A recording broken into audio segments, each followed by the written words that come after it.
Dakwah itu bisa dengan cara kita tidak ngomong apapun bisa dakwah itu. Ah, gimana? Yaitu dengan menampilkan akhlakul karimah, akhlak yang baik. Tetap berbuat baik. Berbeda agama bukan menjadi alasan untuk kita menjauh dari kedua orang tua.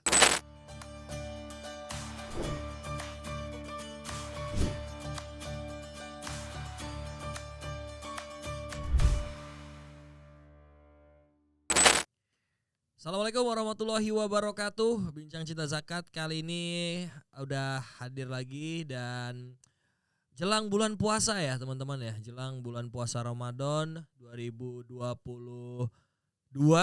Sampai lupa tahun Mbak. Karena pandemi ada orang yang masih nganggep 2020 loh, bahkan ada yang lupa. Kayak ini tahun berapa? Oh ternyata ada 2022. Dan ini udah mau puasa, udah mau bulan Ramadan, persiapan kita sedang menjaga fisik, menjaga kesehatan tubuh, apalagi kondisi ternyata apakah pandemi menurun? Ternyata belum. Tapi kita tidak kehabisan bintang tamu, tetap masih ada yang mau saya culik ke sini. Apalagi sekarang katanya dia jauh nih. Dia jauh-jauh datang dari mana ente, Bang? Datang Garut. Garut. Tapi katanya Mentawai. Iya, aslinya ya baru pulang tugas dakwah dari Mentawai. Pulang dakwah dari Ya. Mentawai. Assalamualaikum Pak Ustadz. Waalaikumsalam warahmatullahi wabarakatuh. Itu berarti Mu'alaf Center Basnas itu mungkin bisa dijelaskan dulu oleh Mas Ramdhani itu sebenarnya apa dan kenapa bisa ditugasin di Mentawai? Mu'alaf terbatas sebenarnya bagian dari program dari Basnas juga yang di antara tujuannya adalah untuk membina, mendidik para mu'alaf. Para mu'alaf orang yang baru masuk Islam yang belum terbina keislamannya, maka Mu'alaf Center Basnas hadir untuk memberikan pembinaan agar mereka memiliki pemahaman Islam yang baik, yang kafah.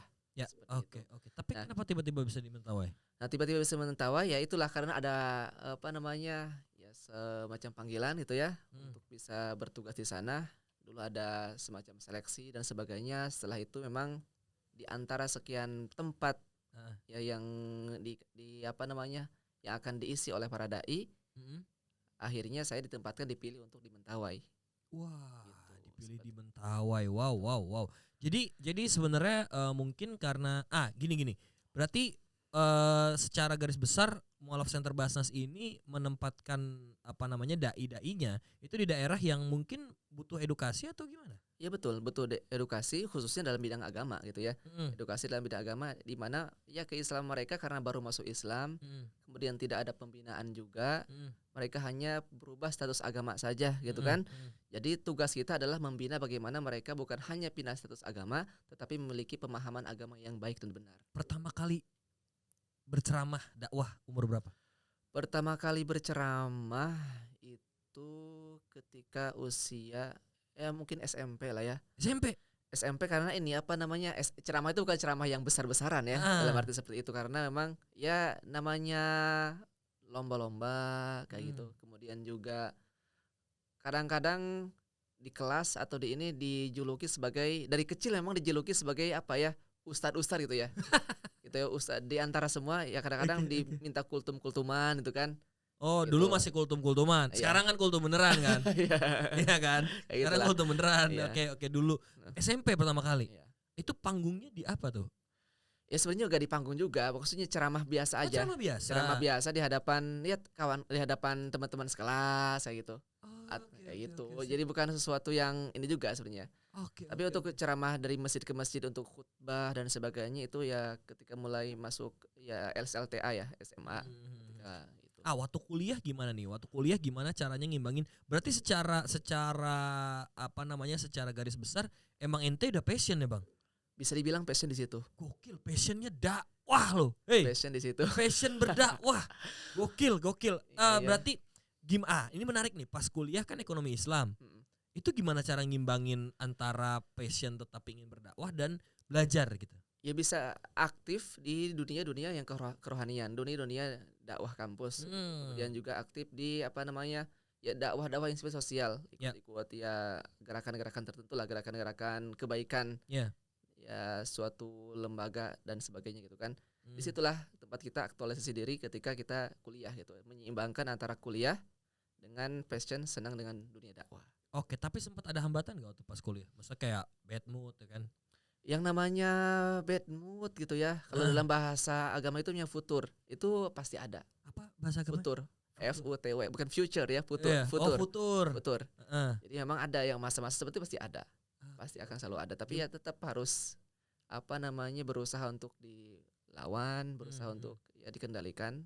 Iya. Gimana awalnya tuh ini mungkin kita masuk ke topik ya, berarti ini cukup menarik nih bahwa ada dai muda yang betul-betul bisa dikatakan, wah gue salut sih bang sama lu bang, gimana bisa di Mentawai itu luar biasa. Nih sebelum kita masuk ke Mentawainya ya, betul. mungkin kita lebih pingin ngebahas dulu tuh pas kuliah, apa memang keluarga dan support system tuh mendukung, terus bentuk dukungannya tuh seperti apa?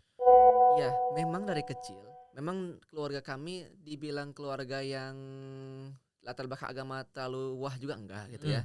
Tapi memang seolah diarahkan ke arah sana. Dan memang saya pun dari kecil gitu ya. Saya masih ingat tuh ketika kelas 1 SD. Ya. Ada pertanyaan dari guru, cita-cita menjadi apa? Saya jawab menjadi ustadz. Saat SD itu. Ketika guru bertanya seperti itu, di antara teman-teman ada yang jadi polisi, ada yang jadi dokter, tentara. Saya bilang jatuhnya jadi ustadz. Walaupun belum tahu ustadz itu apa, cuma lihat yang orang ceramah aja di TV. Reaksi sekelasnya gimana? Reaksi sekelas ya mungkin aneh gitu terdengarnya, apa cita-cita macam apa gitu kan, dream macam apa itu, karena ya mungkin jarang ya kayak gitu ya. Reaksi seperti itu aja, mungkin merasa aneh lah atau apa gitu kan, kayak gitu. Tapi memang konsisten sejak kecil ya, sejak SD, SMP, SMA sampai kuliah memang impian masih ke arah dakwah situ. Gitu. Tapi seneng nulis juga nggak? Kalau nulis memang ya sekedar nulis status. Kalau nulis buku belum. Mungkin bisa nulis buku, Tat. Ya. Jadi nanti ke depannya kalau di buku-buku cita-cita anak-anak tuh biar nggak ada yang bingung, ada gambar polisi, gambar tentara. Nah, ada gambar satu lagi yang lagi ngajar ngaji tuh. Gambar ustadz. Itu bisa kan? Iya betul. Biar kalau ditanya nggak ada yang bingung. Nah, tapi maksudnya berarti support dari kalau dari temen gimana waktu itu? Temen pun sama juga. Ya yang menggelari saya panggilan ustadz, entah di SMA, entah di kuliah gitu ya. Itu otomatis entah apa yang membuat mereka menyebut saya ustadz. Itu entah dari tampilan wajah atau bagaimana. Di kuliah pun dosen-dosen gitu ya, dosen-dosen sebagian itu manggil saya ustadz. Gitu. Dosen-dosen. Kadang-kadang karena saya suka kultum di kelas itu kan kayak gitu. Seperti itu. Saya pun aneh juga. Mungkin itulah jalan yang Allah takdirkan itu kan, dari kecil konsisten dengan cita-cita sampai sekarang. Ya alhamdulillah. Tapi gitu. Nah, ini mungkin banyak pertanyaan ataupun rasa penasaran orang nih. Kalau seorang agamawan nih, lu mungkin udah bisa dibilang seorang agamawan ya, dengan orang yang berkutat di bidang dakwah dan lain sebagainya. Itu kalau menyelaraskan dirinya dengan hobinya gimana tuh? Dengan keduniawian lah. Ya, yang namanya ini sebenarnya semua orang yang hidup dalam dunia dakwah memang harusnya memang ada yang namanya tawazun, keseimbangan. Bisa harus tetap seimbang antara dunia dengan akhirat, gitu kan. Jadi inti dari dakwah adalah menebarkan kebaikan Islam. Ya, menyampaikan kebaikan Islam, mendakwahkan mensyiarkan Islam, gitu kan. Seperti itu, tanpa harus melupakan yang sifatnya dunia. Hobi tetap jalan gitu ya. Hobi saya dari zaman kuliah dulu naik gunung, Bang. Naik gunung, saya sudah sampai ke puncak Semeru. Wih, mantap. Iya. Tapi ya makanya tadi hobi jalan gitu ya, tapi tetap tidak melupakan agama. Sebaliknya agama jalan, tidak melupakan juga duniawi, karena harus seimbang. Kadang-kadang kita dalam satu hal saja kita fokus, kadang-kadang ada masa suntuknya. Tadi saya bilang ada masa futurnya, maka perlu kita pun ya aktif dalam hal-hal yang lain gitu kan. Oke. Berarti sebenarnya dalam tanda kutip berdakwah itu sebetulnya nggak harus dalam arti ceramah, tapi berbagi kebaikan gitu ya. Itu dia, betul. Dan itu yang lo lakukan dari kuliah. Apa momen yang waktu itu mendasari akhirnya kayak, kayaknya gue pingin nih menasbihkan diri gue jadi pendakwah gitu. Ya. Kalau yang tadi kan yang dari SD SMP cuma sekedar omongan ocehan cita gitu ya. Mungkin saat ya saya mondok, saya ini kan juga kan sambil SMA ya, itu sambil modoknya gitu kan. Memang dari guru-guru gitu ya yang memberikan motivasi yang semakin menguatkan saya untuk terjun di dunia dakwah. Ya tadi ada kata-kata kun da'iyatan qabla kulli syai. Jadilah engkau seorang pendakwah, jadi apapun engkau. Jadi gimana tuh? Jadi ya profesi apapun sebenarnya bisa bagian dari dakwah. Serius? Bisa berkontribusi dalam bagian dakwah. Dakwah itu menebarkan kebaikan Islam. Ya da'una ilal khair, mengajak kepada kebaikan Islam. Gitu ya. Ya misalnya kita seorang kantoran bisa menunjukkan dakwah di kantornya yang mengingatkan kebaikan dan sebagainya, atau kita punya gadget bisa mengingatkan kebaikan dengan apa, bahkan kata Umar bin Khattab, dakwah itu bisa dengan cara kita tidak ngomong apapun bisa dakwah itu. Ah, gimana? Yaitu dengan menampilkan akhlakul karimah, akhlak yang baik. Itu sudah bisa menjadi dakwah. Oke. Berarti Orang terinspirasi dengan apa yang kita lakukan, Heeh. itu sudah bagian dari dakwah. Kita misalnya sering berbagi, kita misalnya sering menebarkan kebaikan, atau misalnya di kampung kita sering rajin ke masjid, orang pun akan melihat, oh ternyata dia rajin ke masjid, akhlaknya juga baik dan sebagainya. Itu pun bagian dari dakwah. Ternyata dakwah gak harus ngomong, gak harus ceramah di atas mimbar, di atas panggung, kayak gitu. Mantap. Apa jangan-jangan podcast ini juga bagian dari dakwah? Betul sekali.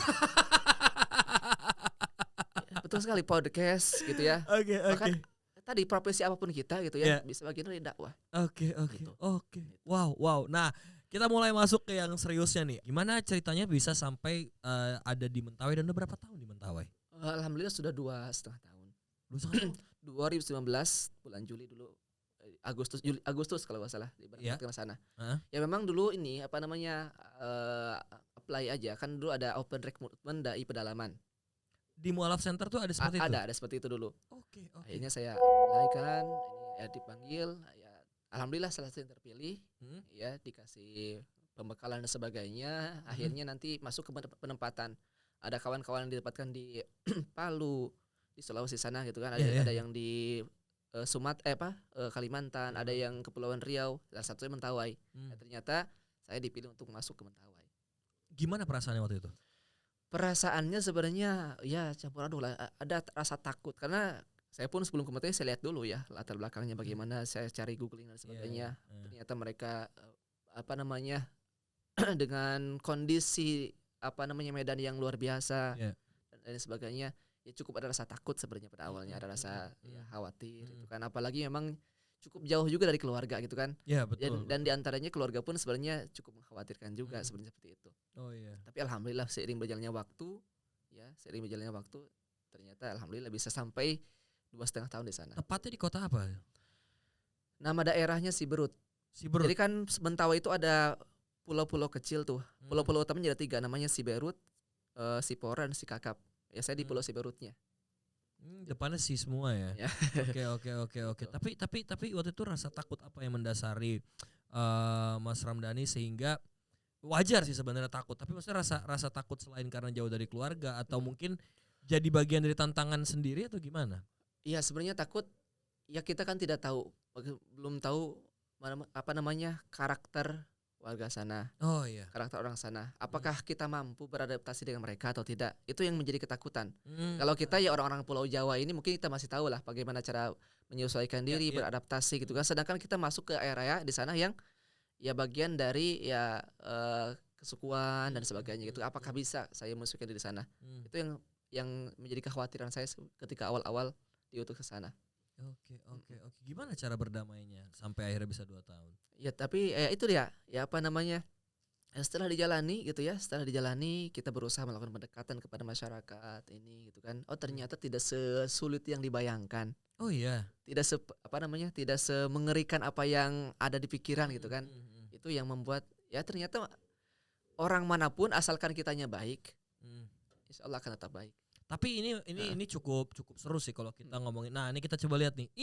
Ini daerahnya. Nah itu saya di Pulau Siberut yang itu tuh yang paling atas. Nah itu situ di pulau itu. Tapi bagus bro. Seru nih. Kita balik badan dulu nih. Nah, coba Mas Ucup kita cek bawah-bawahnya Mas. Tapi itu jadi bagian dari tantangan tersendiri nggak sih Bang? Buat ente? Ya tentu aja jadi tantangan sendiri gitu kan. Bahasa gimana bahasa? Mas ini lucu nih. Ente kan orang Garut. Mohon maaf ya, tiba-tiba ketemu sama orang-orang Mentawai. Gimana komunikasinya waktu itu? Iya. Sebagian mereka itu ada yang sudah bisa bahasa Indonesia, karena memang ya jadi daerah perhatian juga pendidikan termasuk, walaupun tetap melestarikan budaya gitu ya, tapi pendidikan masuk sehingga sebagian tuh orang-orang yang muda-muda masih bisa bahasa Indonesia. Tapi saya pun menyesuaikan diri, alhamdulillah bisa bahasa mereka.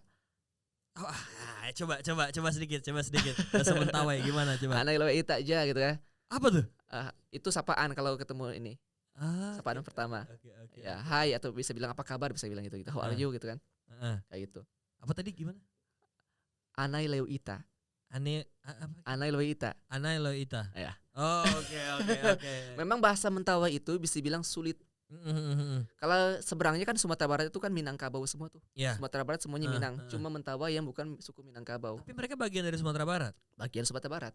Tapi mereka bukan suku Minang. Bukan suku Minang. Ada suku khusus, suku namanya suku Mentawai. Dan suku itu di sana ada cabang-cabang sukunya, ada ratusan suku. Bisa dibilang apa, marga mungkin ya.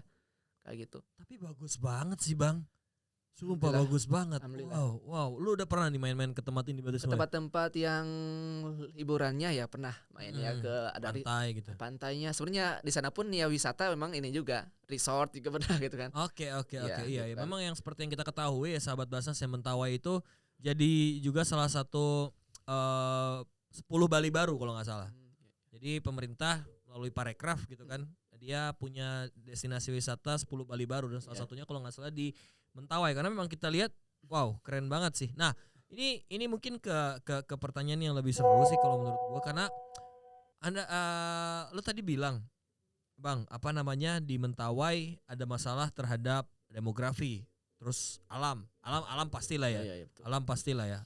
Mungkin kalau dari tantangan ini ke spesifik ini berdakwahnya sendiri, gimana lu cara merangkul masyarakatnya? Mungkin ilmu agama gue belum setinggi lu, tapi gimana caranya kalau biar Islamnya sendiri tuh berterima di masyarakat? Iya, kita mungkin bicara tentang ini ya, tentang umat Islam di sana. Ya memang tidak banyak, bisa dibilang minoritas itu ya. Tapi minoritas sekitar 20% lah kalau kurang lebih ya, sekitar 20%. Agama utamanya apa di sana? Agama utama kalau nggak salah Protestan atau Katolik itu, di antara dua itu ya. Gitu ya. Tapi alhamdulillah gitu ya, dari segi kerukunan bermasyarakatnya alhamdulillah baik. Alhamdulillah nah, bagus. kita pun ya para dai di sana masuk ke sana itu ya dengan cara yang baik juga. Bukan itu yang pentingnya sih. Itu yang penting ya. Ya, jadi kan saya sering sampaikan di mana-mana gitu, di kawan-kawan yang lain pun, Islam itu rahmatan lil alamin, bukan rahmatan lil muslimin. Rahmatan lil muslimin itu rahmat hanya untuk orang Islam saja, hanya baik ke orang Islam saja, memberikan kebaikan ke orang Islam saja gitu kan. Padahal dalam Al-Qur'an, wa ma arsalnaka illa rahmatan lil alamin, Islam tuh harus menjadi rahmat, menebar kebaikan kepada seluruh alam, bukan hanya manusia, bahkan bukan hanya muslim, seluruh manusia, seluruh makhluk alam semesta harus menebarkan kebaikan. Maka itu pun yang berusaha saya lakukan di sana. Ya, kepada orang muslim kita yang kita bina, para mu'alaf di sana baik. Kepada yang berbeda agama pun kita tetap baik. Saling 5S ya, senyum, salam, sapa, sopan santun kita lakukan kepada siapapun. Sehingga bahkan banyak 5S yang 5S dan 3M dong tetap dong. 3M tetap. 3M tetap untuk ya masa pandemi ini. Oke, lanjut. Iya. Sehingga alhamdulillah bisa dibilang ya, kawan yang beda agama ada. Ya, bahkan ya dulu sempat juga kepala desa yang beda agama, kita ini juga sempat ini juga gitu ya. Bahkan ada gitu ya, di salah satu desa sekretaris desanya pun ya ketika ada ini minta tolong tanpa segan-segan gitu kan. Iya, minta tolong. Ini Ustadz katanya ada di antara warga desa kami yang memang dia pindah agama jadi mu'alaf, tapi ininya kependudukannya belum ini. Gimana? Data kependudukannya belum diubah, tolong bantu di ini Ustadz. Jadi saya biasanya membantu mualaf-mualaf yang pindah agama tapi kependudukannya, tapi ya mereka santai aja karena tahu kita tuh bukan sesuatu yang bukan yang represif, bukan yang menekan. Wow. Oke. Justru dengan itu ya, dengan cara kita menampilkan kebaikan-kebaikan Islam, yaitu justru ya minimalnya walaupun kita belum bisa mengajak mereka ke Islam, minimalnya kita bisa hidup berdampingan rukun dengan mereka, itu yang penting. Dan bukannya kalau dalam Islam kalau nggak salah gue pernah tahu dalam Quran ya, la ikraha fiddin. Masya Allah, ya betul lah. Itu udah diapin soalnya. Iya betul sekali. Tidak ada paksaan dalam. Tidak ada paksaan. Nah itu maksud gue, ketika tidak ada paksaan, berarti teman-teman Mu'alaf Center sendiri nih, pertama yang gue pengen tahu cara merangkuhnya gimana, cara mengedukasinya gimana, dan cara menjembataninya gimana. Itu ada 370 yang memang mereka sudah masuk Islam tapi memang belum terbina dengan baik. Kita berusaha untuk membina keislamannya, belajar sholatnya, belajar ngaji, iqro'nya dan sebagainya. Di situ kita bina mereka. Kayak gitu. Nah, bentuk edukasi yang diberikannya selain mungkin bisa dikatakan kayak sholat, ngaji dan lain sebagainya, itu apalagi ya untuk edukasi dalam agama Islamnya sendiri? Sebenarnya Kayak fikih gitu mungkin. ya fikih, ibadah gitu kan. Itu yang kita tanamkan, termasuk ajaran toleransi. Ketika saya memberikan ini kepada para mualaf, itu saya sampaikan ajaran toleransi, perdamaian Islam itu seperti apa. Jadi banyak di antara mereka yang Islam, orang tuanya, ayah, ibu dan sebagainya masih bukan Islam. Ya, tapi apa yang saya sampaikan ke mereka? Apa saya sampaikan ke mereka adalah tetap berbuat baik. Berbeda agama bukan menjadi alasan untuk kita menjauh dari kedua orang tua. Dalam Al-Quran disebutkan bahkan wa in jahadaka an tusyrika bima laysa bihi ilmun fala tuti'huma wa shahibhuma fid dunya ma'rufa. Kalau mereka mengajakmu kembali kepada kemusyrikan, kembali kepada agama sebelumnya dalam artian seperti itu, maka tolak dengan cara yang baik.